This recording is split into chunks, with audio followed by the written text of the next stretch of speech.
Meaning of ill-treat. Ill-treat.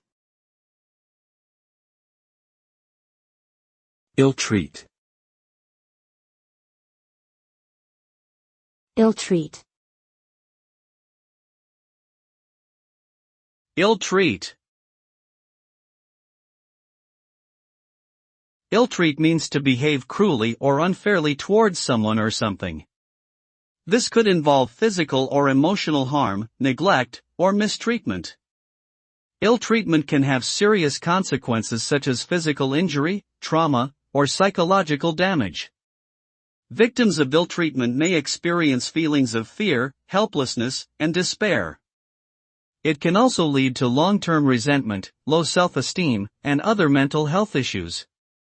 Therefore, it is important to recognize and prevent ill-treatment in all its forms in order to create a safe and just society for all.